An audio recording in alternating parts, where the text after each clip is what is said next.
করতে হয় আইসিইউতে যে কখন একজন মারা যাবে তারপর আরেকজন তার পেশেন্টকে নিয়ে যেতে পারবে। মানুষের মৃত্যুর জন্য অপেক্ষা করতে হয়। করোনায় দেশে মৃত্যু ও শনাক্তের রেকর্ড ২৩০ জনের প্রাণহানি। গ্রামাঞ্চলে শ্বাসকষ্ট না হলে পরীক্ষাই করাচ্ছে না কেউ। শিগগিরই অনুমোদন পেতে পারে বুয়েটের অক্সিজেট। আগামী ২১ জুলাই পবিত্র ঈদুল আজহা। নওগাঁয় কোরবানি পশুর হাট বসানোর অনুমতি নেই, স্বাস্থ্যবিধির বালাই। ক্রেতার অভাবে দুশ্চিন্তায় খামারিরা। ঠাকুরগাঁও সদর হাসপাতালে করোনা রোগীদের ৩০০ টাকার বরাদ্দে দেয়া হচ্ছে ৭০ টাকার খাবার। খবর প্রকাশ করায় অসুস্থ সাংবাদিককে গ্রেফতার, ২০ ঘন্টা পর মিলল জামিন। রাজধানীর নির্মাণাধীন ভবনগুলো যেন এডিস মশার খোয়ার। সরকারি ভবনেও মিলেছে লার্ভা। অভিযানে ৪ লাখ টাকা জরিমানা। হাসপাতালে বাড়ছে ডেঙ্গু রোগী।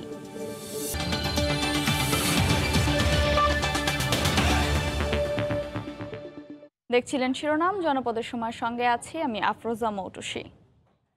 দেশে করোনার সর্বোচ্চ মৃত্যু ও আক্রান্তের রেকর্ড হয়েছে আজও। ২৪ ঘন্টায় ২৩০ জনের মৃত্যু হয়েছে।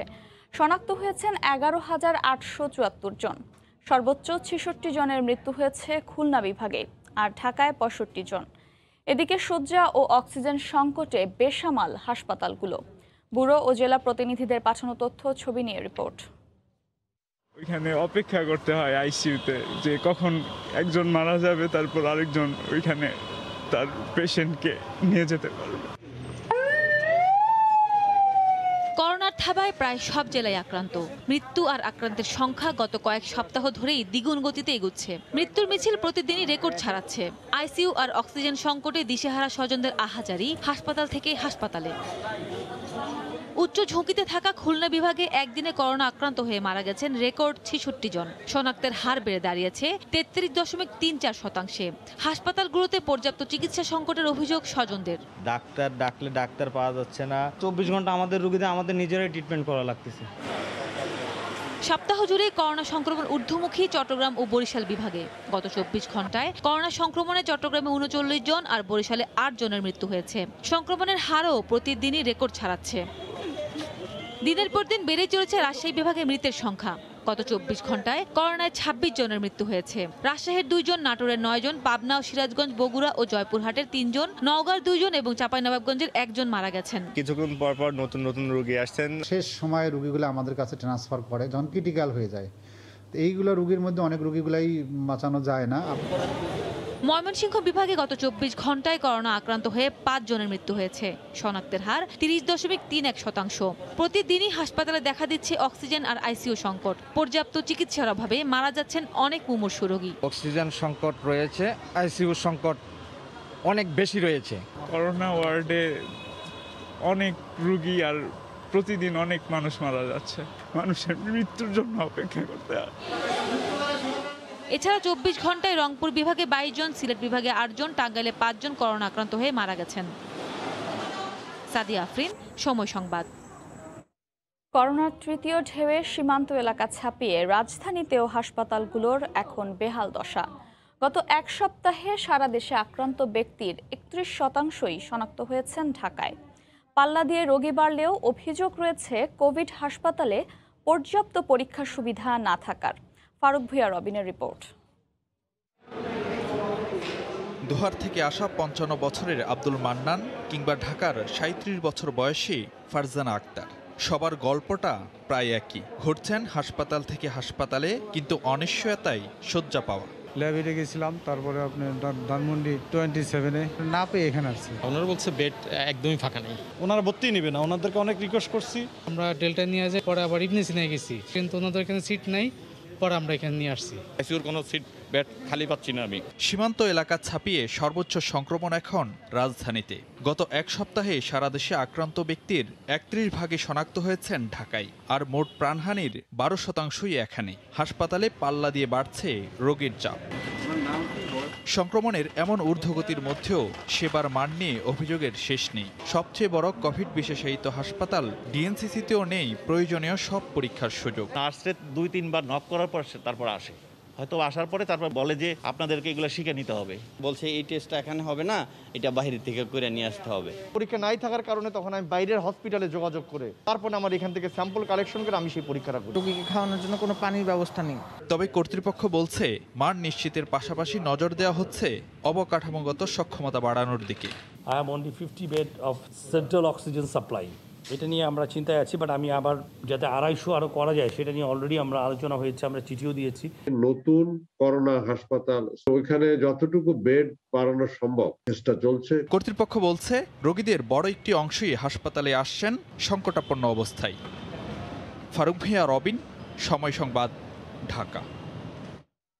এত শঙ্কার মধ্যে আশার আলো দেখাচ্ছে বুয়েটের তৈরি অক্সিজেট।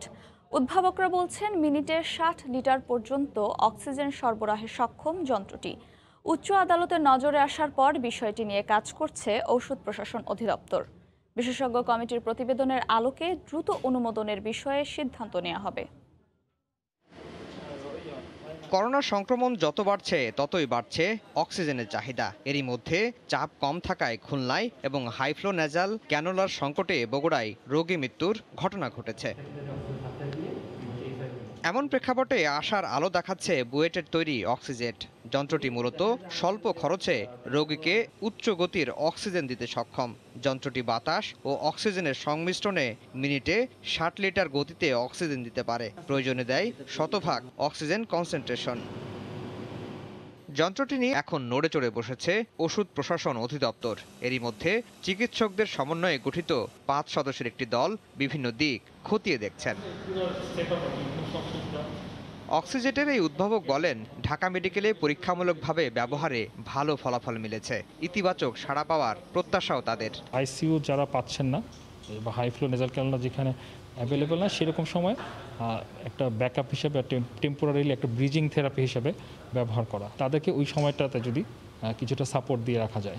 ওষুধ প্রশাসন অধিদপ্তর বলছে বিশেষজ্ঞ কমিটির রিপোর্টের পরই এ নিয়ে সিদ্ধান্ত জানানো হবে। একটা টিম হয়েছে, টিম ইন্সপেকশন করে আসছে, করে দেখে আসছে, দেখে তারপর টেকনিক্যাল ইস্যুজে এখন এটা বিভিন্ন মিটিং যারা এক্সপার্ট তাদের সাথে আলোচনা এটা সেটা করে প্রসেসিং আছে। বর্তমানে জরুরি ভিত্তিতে 50টি অক্সিজেন তৈরি করছে বুয়েট, যার খরচ পড়ছে একটি মাত্র 25,000 টাকা। বাণিজ্যিকভাবে তৈরি হলে প্রতিটির খরচ পড়বে 15,000 টাকারও কম। আফজাল হোসেন, সময় সংবাদ, ঢাকা। যশোর জেলার সীমান্তবর্তী গ্রামগুলোয় প্রায় প্রতিটি ঘরেই জ্বর, সর্দি, কাশিতে ভুগছেন মানুষ। গ্রাম্য ডাক্তারের চিকিৎসা নিলেও করাচ্ছেন না করোনার টিকা। শ্বাসকষ্ট না হলেও যাচ্ছেন না কেউ হাসপাতালে।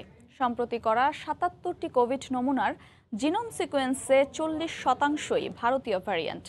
যশোর থেকে আবুল কালাম আজাদের তথ্য, ছবিতে রিপোর্ট।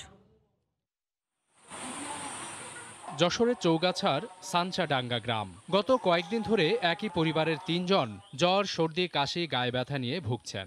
গ্রাম্য ডাক্তারের চিকিৎসা নিচ্ছেন। আরও অসুস্থ হয়ে পড়েছেন, কিন্তু তারপরও করোনা টেস্ট করেননি, হাসপাতালেও যাননি। চিকিৎসা করানোর পরেও জ্বর যাচ্ছে আসছে। জ্বর তো নাই গায়ে, এই জন্য আর করোনা টেস্ট করানো হয়নি। গ্রাম্য ডাক্তার না দেখাশোনা ওই ওষুধ টষুধ কিনে খাই আর কি। করোনা টেস্ট কোনে করাবো, আমরা গ্রামে থাকি, বাইরে যেতে পারি না। এভাবেই এখন সীমান্তবর্তী গ্রামগুলো হয়ে উঠেছে করোনা ভাইরাসের ভারতীয় ভ্যারিয়েন্টের উর্বর ক্ষেত্র। এমন পরিস্থিতিতে উদ্বিগ্ন স্থানীয় জনপ্রতিনিধি। আসলে করোনা টেস্ট করাতে তারা ভয় পাচ্ছে, আমরা তাদেরকে উদ্বুদ্ধ করছি এবং সচেতন করার চেষ্টা করছি। এদিকে করোনা ও উপসর্গ নিয়ে গ্রাম থেকে তীব্র শ্বাসকষ্ট নিয়ে 250 শয্যার জেনারেল হাসপাতালে ভর্তি হচ্ছেন। আমাদের যে রোগীগুলো আসতেছে বেশিরভাগই আসতেছে হলো গ্রাম অঞ্চল থেকে, এবং তারা তীব্র শ্বাসকষ্ট নিয়ে আমাদের হাসপাতালে ভর্তি হচ্ছে। জেলা প্রশাসন কঠোর লকডাউন বাস্তবায়নের চেষ্টা করলেও মানুষের বেপরোয়া চলাফেরা, স্বাস্থ্যবিধি না মানায় লাফিয়ে লাফিয়ে বাড়ছে করোনা সংক্রমণ। আমাদের কর্মকাণ্ড আমাদের চলবে, আমরা আশা করব যে লোকজন আরও সতর্ক হবে।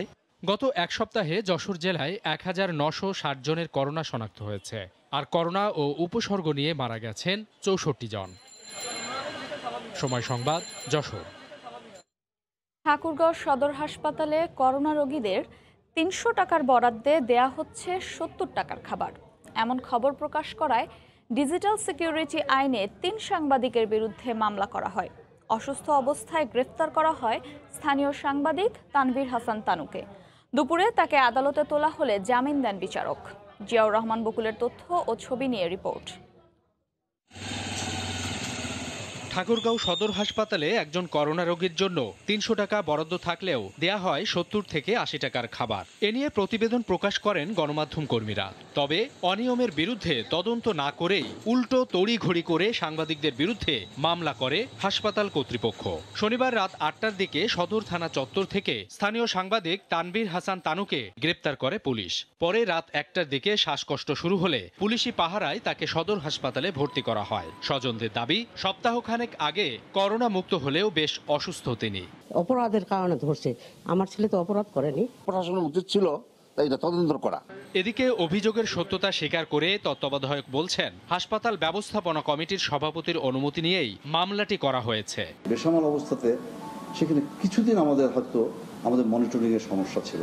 আমরা সেই সময় এত ডায়েটটা দেখতে পারিনি, কারণ রোগী সামলাবো, অক্সিজেন অ্যারেঞ্জ করব, চিকিৎসা দেবো নাকি ডায়েট দেখব। কোনো রকম তদন্ত ছাড়াই মামলা ও গ্রেপ্তারের বিষয়ে ক্ষোভ প্রকাশ করেন সুশীল সমাজের প্রতিনিধিরা। আমরা কাজ করতে গিয়ে যদি এ ধরনের সমস্যার সম্মুখীন হয়, কলম কি আমরা লিখা বন্ধ করে দিয়ে দিব?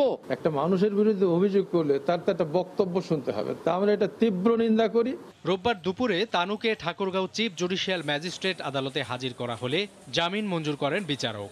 আসামি তানভীর হাসান তানু করোনা পজিটিভ থাকার কারণে বিজ্ঞ আদালত সন্তুষ্ট হয়ে তাকে ৫,০০০ টাকা বন্ডে জামিন প্রদান করেছেন। গত ৯ জুলাই ডিজিটাল সিকিউরিটি আইনে স্থানীয় ৩ সাংবাদিককে আসামি করে মামলা করে সদর হাসপাতাল কর্তৃপক্ষ। সময় সংবাদ, ঠাকুরগাঁও। জনপদের সময় আরও থাকছে। নিষেধাজ্ঞার সুযোগে বাংলাদেশের সীমানায় মাছ শিকার করছে ভারতীয় ফিশিং বোট। সমুদ্রে নামছেন দেশের জেলেরাও, নজরদারি বাড়ানোর তাগিদ। দেশের আকাশে জিলহজ মাসের চাঁদ দেখা গেছে। আগামী ২১ জুলাই উদযাপন করা হবে পবিত্র ঈদুল আজহা। সন্ধ্যায় জাতীয় মসজিদুল বায়তুল মোকাররমে ইসলামিক ফাউন্ডেশনের সভাকক্ষে বৈঠকে বসে জাতীয় চাঁদ দেখা কমিটি। সভা শেষে জানানো হয়, ফেনীতে জিলহজ মাসের চাঁদ দেখা গেছে। ধর্মীয় হিসেব অনুযায়ী জিলহজ মাসের ১০ তারিখে ঈদুল আজহা অনুষ্ঠিত হয়। সেই হিসেবে সারা দেশে ২১ তারিখে উদযাপিত হবে ঈদুল আজহা। গত বছরের মতো এবারও মহামারীতে বিধিনিষেধের মধ্যে ঈদ উদযাপন করতে হবে। করোনা সংক্রমণের লাগাম টেনে ধরতে চলছে ২ সপ্তাহ ব্যাপী কঠোর বিধিনিষেধ। সামনে কোরবানির ঈদ, তাই নওগাঁয় প্রশাসনের অনুমতি নিয়েই বসেছে পশুর হাট। হাজারো মানুষের ঠেলাঠেলিতে হাটে বালাই নেই স্বাস্থ্যবিধির। তবে প্রশাসনের দাবি, সামাজিক দূরত্ব আর সচেতনতার দিকে নজর রেখেই বসানো হয়েছে হাট। নওগাঁ থেকে এমআর রকির রিপোর্ট। মানুষ আর পশুর এ গাদাগাদি নওগাঁর মহাদেবপুরের পশুর হাটের। করোনা সংক্রমণের নিয়ন্ত্রণহীন গতি কমাতে দেশ জুড়ে চলছে কঠোর লকডাউন। তার মাঝেই শনিবার বসানো হয় কুরবানির পশুর হাট। সামাজিক দূরত্ব আর স্বাস্থ্য সচেতনতা বজায় রেখে পশু কেনা বেচার ঘোষণা দেওয়া হলেও এসব হাটে বিপুল মানুষের সমাগমে তা পুরোটাই উপেক্ষিত। স্থানীয় খামারিরা লালন পালন করা বিভিন্ন আকৃতির ষাঁড় গরু বিক্রির জন্য এই হাটে তুলছেন। তবে হাটে দূরের ব্যাপারী না আসায় কিছুটা কম দরে চলছে গরু বেচা কেনা। তবে স্বাস্থ্য সচেতনতা নিয়ে উদ্বেগ না থাকলেও গরুর মন্দা বাজারে চরম দুশ্চিন্তায় গো খামারিরা। লকডাউনের কারণে গরু হাটের ব্যাপারী করুণ দৃশ্য। মনে করেন যে খুব অনটনের দিন চলেছে, গরু কিনে বেচা নাই। এই গরু এখন আর সঠিক দাম পাচ্ছি না। এখন এই গরুটা ২৬,০০০ টাকা দাম বলতেছে, তো আমার কিনাই ছিল ৩০,০০০ টাকা দিয়ে। খরচ আমার পড়ে গেছে ৬০,০০০ টাকা, দাম করতেছে ৫০-৫৫,০০০ টাকা, তাতে আমার ৫,০০০ টাকা লস হইব। হাটে হাজারো মানুষের ঢল থাকলেও প্রচারণার মাধ্যমে স্বাস্থ্য সচেতনতা নিশ্চিত করার দাবি হাট ইজারাদারের। আর স্বাস্থ্যবিধি মেনে চলার শর্তে হাট বসানোর অনুমতি দেওয়া হয়েছে বলছে স্থানীয় প্রশাসন। স্বাস্থ্যবিধি মানে আমরা হাট পরিচালনা করার চেষ্টা করতেছি এবং পাশাপাশি আমরা যাদের মাস্ক নেয় তাদেরকে মাস্ক আমরা বিতরণ করতেছি। প্রত্যেক গেটে গেটে আমরা মাস্ক সেট করছি এবং হাত ধোয়ার জন্য পানি এবং হ্যান্ড ওয়াশ এর ব্যবস্থা আমরা করেছি। একটা গরু থেকে আর একটা গরুর যেন ডিস্টেন্স মিনিমাম 6 ফিট হয়, সেই 6 ফিট করে করে আমরা প্রায় 400টার মতো বাস আমরা ওখানে দিয়েছি এবং আমাদের 15 সদস্য টিম ওখানে সার্বক্ষণিক আছে। গত শুক্রবার নওগাঁ জেলা প্রশাসন স্বাস্থ্যবিধি মেনে পশুর হাট বসানোর ঘোষণা দেয়। জেলায় ছোট বড় প্রায় 60টি পশুর হাট রয়েছে। এমআর রকি, সময় সংবাদ, নওগাঁ। স্থানীয় নির্মাণাধীন ভবনগুলো যেন এডিসের খোয়ার। ডেঙ্গু নিয়ন্ত্রণে চলমান চিরুনি অভিযানের দ্বিতীয় দিনে সরকারি সহ 21টি ভবনে মিলেছে এডিসের লার্ভা। ভ্রাম্যমাণ আদালতের মাধ্যমে ভবন মালিকদের 4 লাখ টাকা পর্যন্ত জরিমানা করা হয়েছে। দেয়া হয়েছে মামলাও। রাজধানীর মোহাম্মদপুরে নির্মাণাধীন ভবনে ঢাকা উত্তর সিটির চিরুনি অভিযানে জমে থাকা পানিতে পাওয়া গেল এডিসের অসংখ্য লার্ভা। এজন্য জরিমানা করা হয় 1 লাখ টাকা। একই এলাকার শাহজাহান রোডের নির্মাণাধীন আরও 2টি ভবনে একই চিত্র। মালিক না থাকায় দেয়া হয়েছে নিয়মিত মামলা। লকডাউনের কারণে বের হই না, এটা বুঝতে পারি না। আমরা বুঝতে পারলে তো আর এইভাবে রাখবো না। 1 লক্ষ টাকা জরিমানা করা হয়েছে। বিকালের দিকে বাড়ে, কিন্তু সন্ধ্যার সময় দুমা দেওয়া যায়, কিন্তু দুমায় কিছুক্ষণ কমে আবার বাড়ে। প্রচুর লার্ভা এখানে পাওয়া গেছে। যেহেতু লার্ভা পাওয়া গেছে, আমাদের তো আর অন্য কোনো বিকল্প নেই। তাদেরকে 1 লক্ষ টাকা জরিমানা করা হয়েছে। 1 জুন থেকে 12 জুন পর্যন্ত আমরা চিরুনি অভিযান করেছি। এইটা আমাদের এই বছরের 3য় চিরুনি অভিযান। সবগুলো ওয়ার্ডে একযোগে আমরা এই অভিযানটা পরিচালনা করছি এবং আমাদের মূল উদ্দেশ্য হলো আমাদের নাগরিকদেরকে সম্পৃক্ত করা। এছাড়া ঢাকা উত্তর সিটি কর্পোরেশনের অঞ্চল 2 এর 12টি ওয়ার্ডে একযোগে চলে এ অভিযান। এখানেও একাধিক ভবনে মেলে এডিসের লার্ভা। ভবন মালিককে করা হয় জরিমানা। কনস্ট্রাকশনের কাজ হচ্ছে, ওইটার মধ্যে সেফটি ট্যাঙ্কের মধ্যে কিছু পানি জমা ছিল অনেকদিন যাবত, হয়তোবা পানির মধ্যে ডেঙ্গু মশার ডিম পাওয়া গেছে, ওই জন্য জরিমানা করা হয়েছে। এর মাধ্যমে মানুষ সচেতন হচ্ছে এবং তারা নিজেদের প্রপার্টি রক্ষা করার জন্য, পরিষ্কার পরিচ্ছন্ন রাখার জন্য চেষ্টা করছে আর কি। রাজধানীতে 24 ঘন্টায় বিভিন্ন হাসপাতালে ডেঙ্গু আক্রান্ত রোগী ভর্তি হয়েছেন 48 জন, আর সারা দেশের বিভিন্ন হাসপাতালে চিকিৎসা নিচ্ছেন 179 জন। এডিস নিধনের জন্য চলমান চিরুনি অভিযান চলবে চলতি মাসের 19 তারিখ পর্যন্ত। কামরুজ্জামান মামুন, সময় সংবাদ। দাড়ি না থাকায় নিষেধাজ্ঞার সুযোগে বাংলাদেশের সীমানায় মাছ শিকার করছে ভারতীয় ফিশিং বোট, এমন অভিযোগ স্থানীয় জেলেদের। এদিকে নিষেধাজ্ঞা উপেক্ষা করেই সমুদ্রে নামছেন দেশীয় জেলেরাও। তাদের দাবি, বিকল্প কর্মসংস্থানের অভাব আর সরকারি সহায়তা সঠিকভাবে না পাওয়ায় নিষেধাজ্ঞা অমান্য করছেন তারা। নাসির উদ্দিন লিটনের তথ্য ও উৎপল দেবনাথের ছবি নিয়ে রিপোর্ট। সমুদ্রে সুষ্ঠু প্রজনন ও উৎপাদন বৃদ্ধির লক্ষ্যে প্রতিবারের মতো এবারও 20 মে থেকে 23 জুলাই পর্যন্ত 65 দিন সাগরে মাছ ধরায় নিষেধাজ্ঞা জারি করে সরকার। শুরুতে জনসচেতনতায় কিছু প্রচার প্রচারণা চালালেও এখন ঘাটগুলোতে নেই মৎস্য বিভাগ ও আইন শৃঙ্খলা রক্ষা বাহিনীর কোনো তৎপরতা। এই সুযোগ কাজে লাগিয়ে ভোলার চরফ্যাশনের বিভিন্ন ঘাট থেকে জেলেরা প্রতিদিনই মাছ শিকারে যাচ্ছেন সমুদ্রে। প্রকাশ্যেই জেলেরা ট্রলারে বরফ বোঝাই করে সমুদ্রের উদ্দেশ্যে ছেড়ে যাচ্ছেন, আর ধরা পড়া মাছও বিক্রি হচ্ছে সিন্ডিকেটের মাধ্যমে। সরকার মনে করেন দেখা গেছে জেলেগো চাল দেয়, কিন্তু আমরা জেলে কোনো চাল ভাত কিছু পাইতেছি না। অভিযান দিছে, আমাকে কোনো সহযোগিতা নেই। এদিকে নিষেধাজ্ঞা চলাকালীন প্রতিবেশী দেশের জেলেরা বাংলাদেশের সীমানায় এসে মাছ ধরায় ক্ষুব্ধ উপকূলের জেলেরা। এছাড়া বেকার জেলেদের সরকারি সহায়তা বিতরণেও রয়েছে নানা অনিয়মের অভিযোগ। ভারতের ভোট চলে এবং বাংলাদেশের ভোট কেন চলে না, কেন অভিযান, কি কারণে, কি অবস্থা? সরকারদের আবেদন করি ইন্ডিয়ার টলারদের বাংলাদেশ হয়ে মাছ না ধরতে পারে। অপরদিকে অভিযান জোরদার করার কথা জানিয়েছেন মৎস্য বিভাগের কর্মকর্তা। তবে যেহেতু আমি জানতে পারলাম যে এখনো কিছু নৌযান যাচ্ছে, এদের বিরুদ্ধে অভিযান আরো জোরদার করব। আর অবৈধ মাছ শিকার কমে গেছে দাবি করে অভিযানের সুফল পাওয়ার আশার কথা জানিয়েছেন জোনাল কোস্টগার্ডের শীর্ষ কর্মকর্তা। অবৈধ মৎস্য শিকার, জলদস্যু প্রতিরোধ, চোরাচালানি, এই সমস্ত সকল কর্মকাণ্ডে আমরা পূর্বের চেয়ে অনেক বেশি সচেষ্ট আছি এবং আমরা সফলও হচ্ছি। জেলার 1,40,000 নিবন্ধিত জেলের মধ্যে সমুদ্রগামী প্রায় 64,000 জেলেকে প্রথম কিস্তির খাদ্য সহায়তার অধিকাংশ বিতরণ হলেও দ্বিতীয় কিস্তির বরাদ্দ এখনো আসেনি। সময় সংবাদ, ভোলা। 30 রান করলেও অন্যরা ব্যর্থ হওয়ায় 256 রানে অল আউট হয় জিম্বাবুয়ে। এই টেস্টে অবসরের ইঙ্গিত দিয়েছেন মাহমুদুল্লাহ রিয়াদ। সতীর্থরাও গার্ড অব অনার দিয়েছেন তাকে। 2 ইনিংসে 9 উইকেট নিয়েছেন মিরাজ। জানিয়ে দিচ্ছি জনপদের সময়ের শিরোনামগুলো। অপেক্ষা করতে হয় আইসিইউতে যে কখন একজন মারা যাবে, তারপর আরেকজন তার পেশেন্টকে নিয়ে যেতে পারবে। মানুষের মৃত্যুর জন্য অপেক্ষা করতে হয়। করোনায় দেশে মৃত্যু ও শনাক্তের রেকর্ড, 230 জনের প্রাণহানি। গ্রামাঞ্চলে শ্বাসকষ্ট না হলে পরীক্ষাই করাচ্ছে না কেউ। শিগগিরই অনুমোদন পেতে পারে বুয়েটের অক্সিজেট। আগামী 21 জুলাই পবিত্র ঈদুল আজহা। নওগাঁয় কোরবানির পশুর হাট বসানোর অনুমতি নেই, স্বাস্থ্যবিধির বালাই। ক্রেতার অভাবে দুশ্চিন্তায় খামারিরা। এবং ঠাকুরগাঁও সদর হাসপাতালে করোনা রোগীদের 300 টাকার বরাদ্দে দেয়া হচ্ছে 70 টাকার খাবার। খবর প্রকাশ করায় অসুস্থ সাংবাদিককে গ্রেফতার, 20 ঘন্টা পর মিলল জামিন। এই ছিল জনপদের সময়, সঙ্গে থাকুন সময়।